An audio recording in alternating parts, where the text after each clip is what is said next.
Hello friends, मैं निशा गर्ग और आज मैं आपके लिए लेके आई हूँ यूनान की सभ्यता का अगला पार्ट।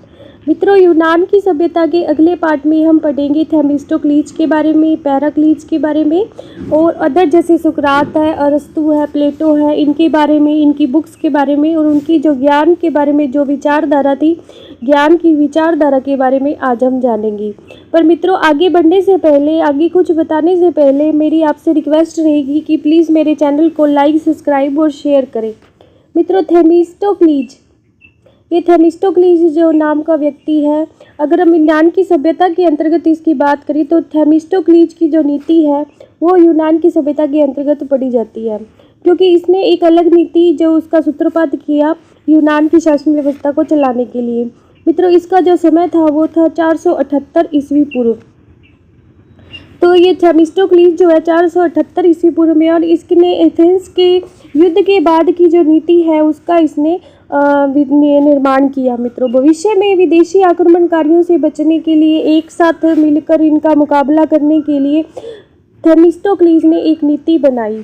एक साथ मिलकर शत्रुओं का मुकाबला करने के लिए थेमिस्टोक्लीज ने एक नीति बनाई और यूनान का आर्थिक, सामाजिक और भी अन्य क्षेत्रों में विकास करने के लिए डेलोस नामक एक द्वीप पर थेमिस्टोक्लीज द्वारा एक संघ का निर्माण किया गया, डेलोस द्वीप। ये द्वीप मित्रों यूनान में ही था और यूनान में इस द्वीप पर एक संघ का निर्माण किया गया जिसमें यूनान के कई स्टेट शामिल हुए और इस संघ को मित्रों डेलोस संघ की संज्ञा दी गई। इस संघ को क्या नाम दिया गया? डेलोस संघ। मित्रों, इस डेलोस संघ में स्पार्टा शामिल नहीं हुआ। हालांकि सभी को मिलाकर इस संघ का निर्माण किया जाना था, लेकिन जो स्पार्टा था वो शामिल नहीं हुआ।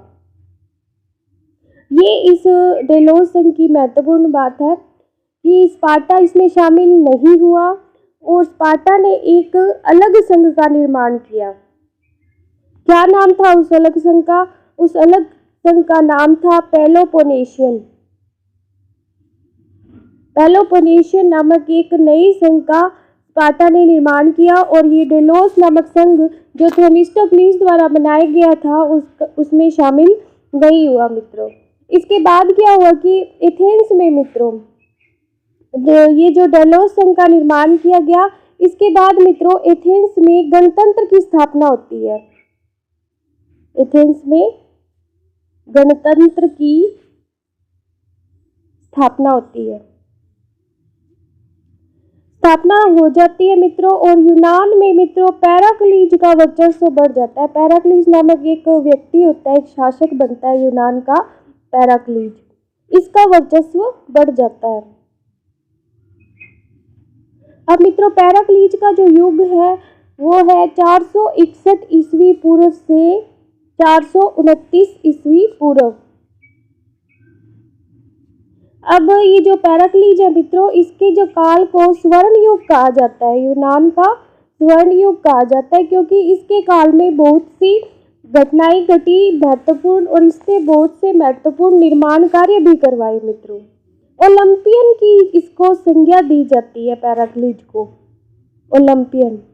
मित्रों, आप जानते हैं कि ओलंपियन जो नाम है जिनका यूज हम आज ओलंपियन गेम्स में करते हैं, पूरे विश्व में ओलंपिक गेम खेले जाते हैं, जो ओलंपिक गेम की जो शुरुआत है वो यूनान से ही होती है। और मित्रों, ओलंपिक जो शब्द है वो ओलंपियन से बना है और ओलंपियन का तात्पर्य होता है मित्रों ऐसा व्यक्ति जिसके पास बिजली की चमक। ओलंपियन से क्या तात्पर्य? ऐसा व्यक्ति जिसके पास बिजली की चमक हो और बादल की गर्जना के समान शक्ति हो। बादल की गर्जना के समान शक्ति।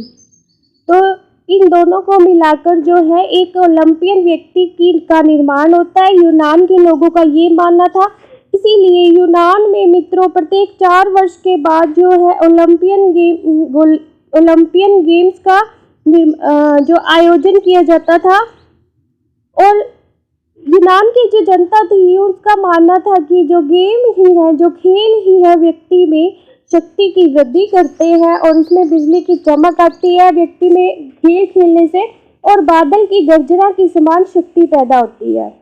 तो मित्रों, इस तरह क्या होता है कि ओलंपियन जो शब्द है उसका अर्थ हमारे सामने आता है और हमें जानने को मिलता है कि आखिर ओलंपिक जो गेम्स खेले जाते हैं उनका अर्थ क्या है, उनके पीछे उद्देश्य क्या है। ओलंपियन गेम्स के पीछे क्या उद्देश्य था यूनान का। मित्रों, पैराक्लीज का युग जो है उसको यूनान का स्वर्ण युग इसलिए कहा जाता है क्योंकि उसको एक ओलंपियन व्यक्ति माना जाता था जिसके पास बहुत सी शक्तियाँ थी। पैराक्लीज के काल में मित्रों एक धार्मिक कार्य भी बहुत हुए। इनके काल में एथेंस की जो देवी थी जिसका नाम था एथेना का मंदिर बना, और ये मंदिर जिस स्थान पर बना मित्रों उसका नाम था एक्रोपोलिस नामक स्थान पर एथेना की देवी या एथेंस की देवी एथेना का मंदिर बना।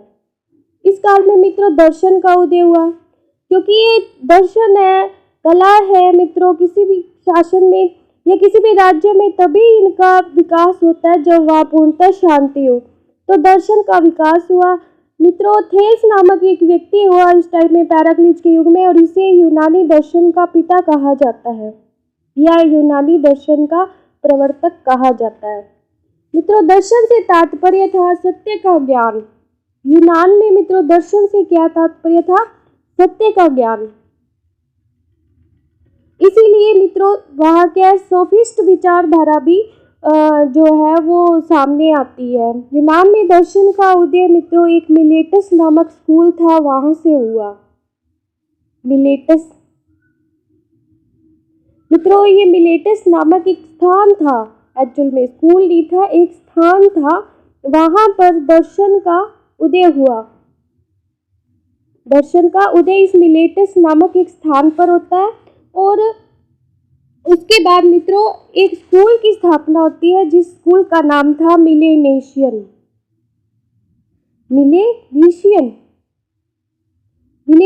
ये क्या था? ये दर्शन का स्कूल था मित्रों यूनान में। और यहाँ का जो दर्शन था वो कैसा था? यथार्थवादी दर्शन। कैसा था? यथार्थवादी दर्शन था मित्रों। यूनान में बुद्धिवादी विचारधारा या बुद्धिवादी जो दर्शन था उसका प्रचलन हुआ। बुद्धिवादी दर्शन।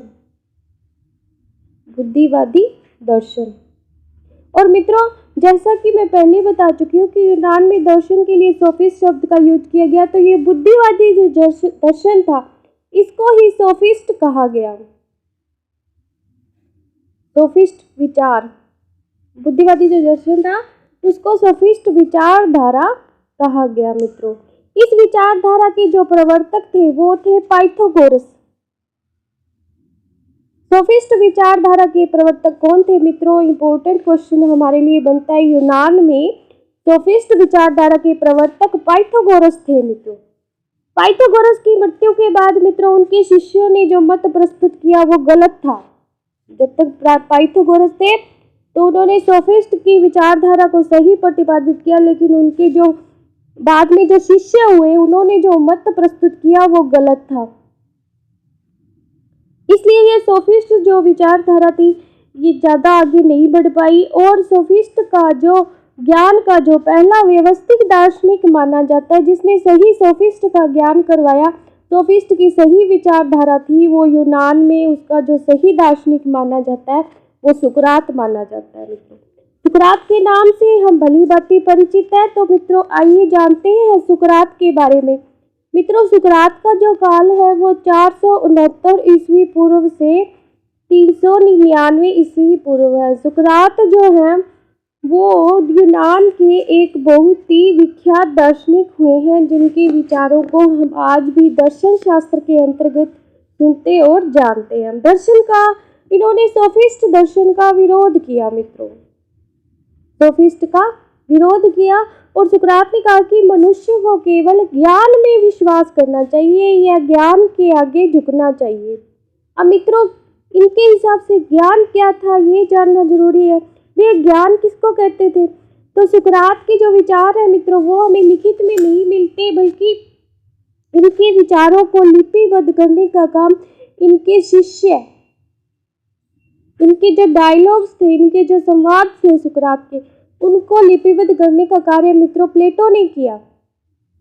प्लेटो भी हमारे लिए बहुत ही महत्वपूर्ण है। इनका नाम भी हम हर विषय में सबसे पहले सुकरात, प्लेटो और अरस्तू का नाम जानते हैं मित्रों।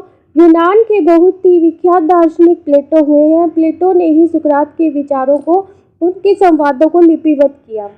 सुकरात ने कहा कि ज्ञान जो है वो सद्गुण है।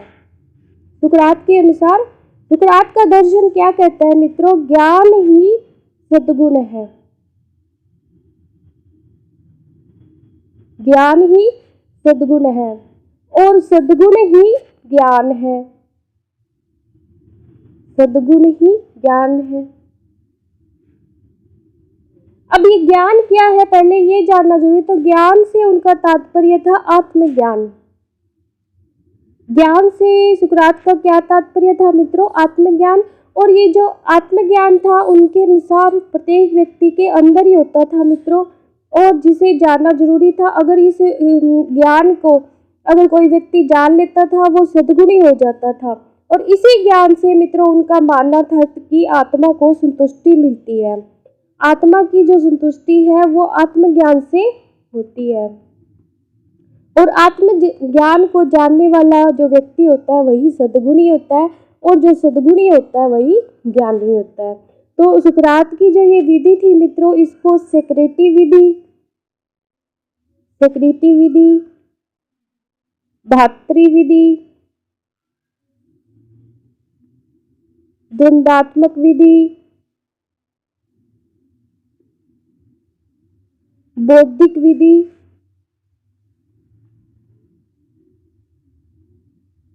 आदि नामों से जाना जाता है मित्रों। इनकी विधि का एक नाम और है जिसे प्रश्नोत्तर विधि भी कहते हैं।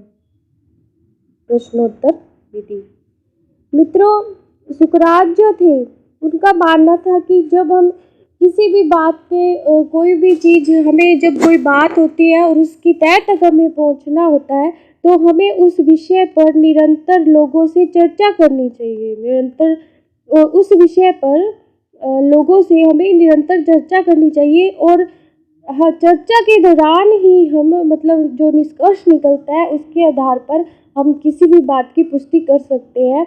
हमें जो सही जो बात है या सही जो निष्कर्ष है उसका चर्चा द्वारा मिल सकता है, या प्रश्नोत्तर द्वारा हम किसी भी बात की तह तक पहुंच सकते हैं।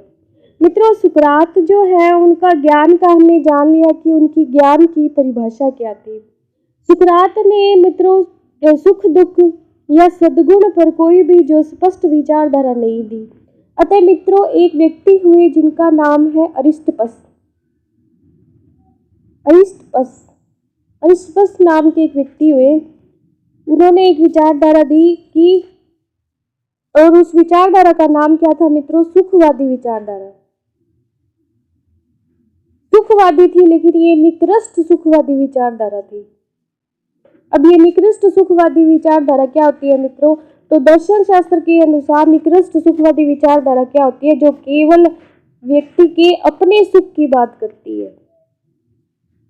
केवल अपने सुख की बात करती है। ऐसा व्यक्ति जो निकृष्ट सुखवादी विचारधारा का होता है वो केवल अपने स्वार्थ की बात करता है मित्रों, वो दूसरों के हित की बात नहीं करता। इसको ही हम क्या कहते हैं? निकृष्ट सुखवादी विचारधारा कहते हैं। और ये निकृष्ट सुखवादी जो विचारधारा है मित्रों अरिस्टपस ने दी। अरिस्टपस। इस तरह मित्रों यूनान में जो दर्शन शास्त्र था उसका उदय सुकरात से होता है। अब हम जानते हैं मित्रों यूनान में इसके बाद कौन सी विचारधारा आती है? तो ये थी सीनिक विचारधारा। सीनिक विचारधारा, ये सीनिक विचारधारा क्या थी मित्रों? इसके प्रवर्तक दो व्यक्ति थे, एक था एंटीस्थीनिज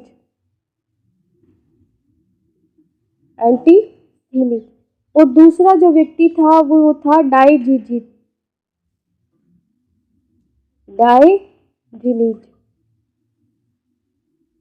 इनके द्वारा इस विचारधारा को प्रस्तुत किया गया, सीनिक विचारधारा को, और ये विचारधारा जो थी वे कठोर वैराग्यवादी विचारधारा पर निर्भर थी, कठोर वैराग्यवादी विचारधारा पर निर्भर थी।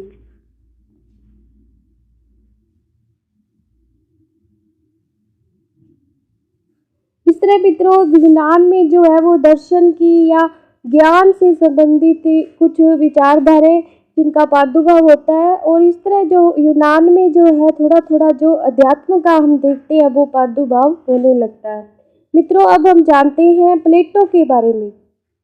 प्लेटो मित्रों सुकरात के शिष्य थे और इनका जो काल है वो 427 ईस्वी पूर्व से 349 ईस्वी पूर्व माना जाता है।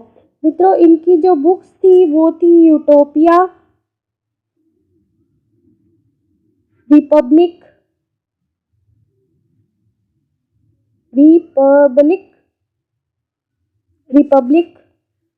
लार्ज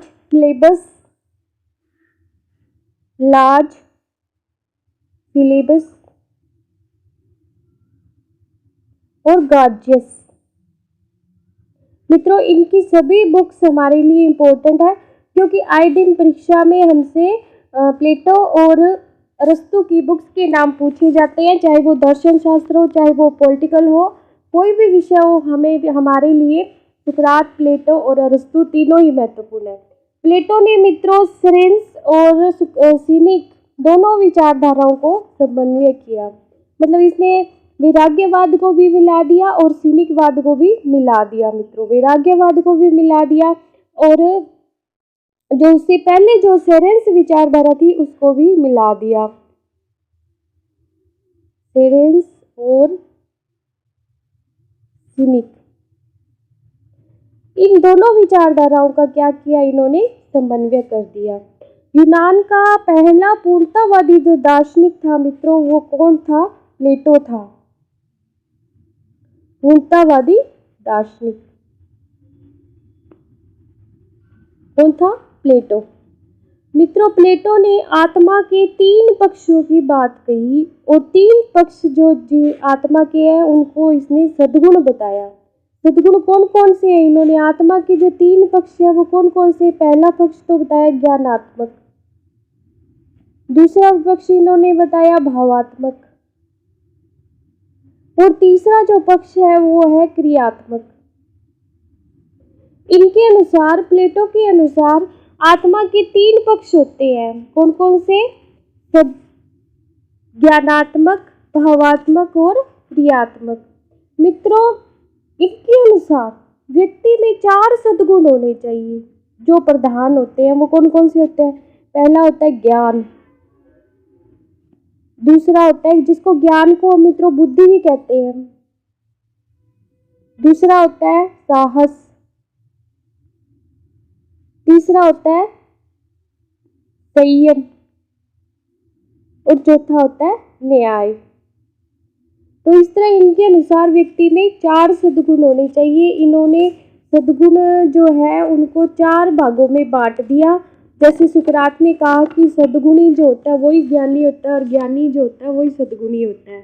तो इन्होंने ज्ञान की क्या परिभाषा दी मित्रों? इनके अनुसार भी ज्ञान वही था, लेकिन इन्होंने सद्गुण को 4 प्रकार के बताया मित्रों, और आत्मा के 3 पक्ष बताए। प्लेटो के अनुसार मित्रों समाज का जो राजा होता है वो विवेकवान होना चाहिए। समाज का राजा, इन्होंने राजा के लिए बताया कि राजा को क्या होना चाहिए? विवेक होना चाहिए उसको।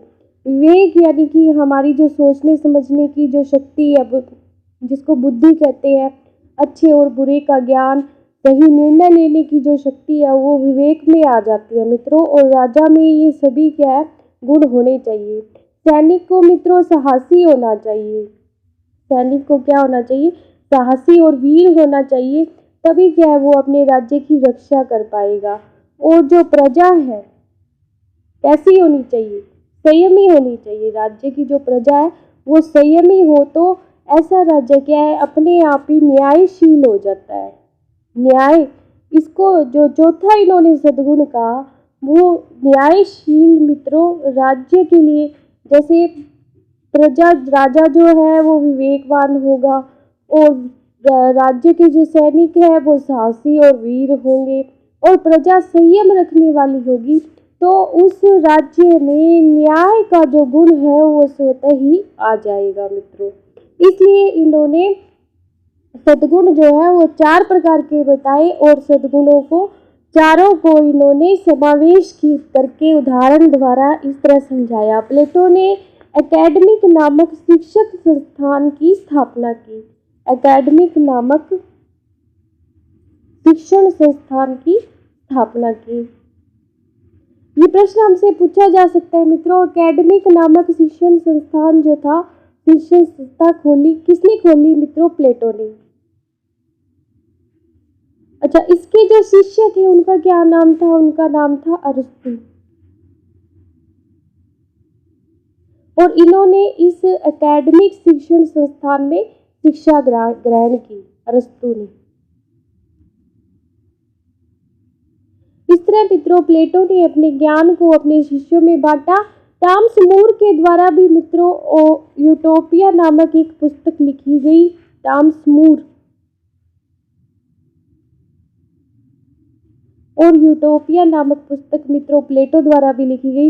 इसलिए मित्रों आप कंफ्यूज में नहीं होना कि यूटोपिया जो है वो 2 व्यक्तियों द्वारा लिखी गई, एक तो टॉमस मूर और दूसरी प्लेटो द्वारा। आगे हम मित्रों पढ़ेंगे अरस्तु के बारे में, उनकी विचारधारा के बारे में, लेकिन अगले वीडियो में। धन्यवाद। Please like, subscribe and share.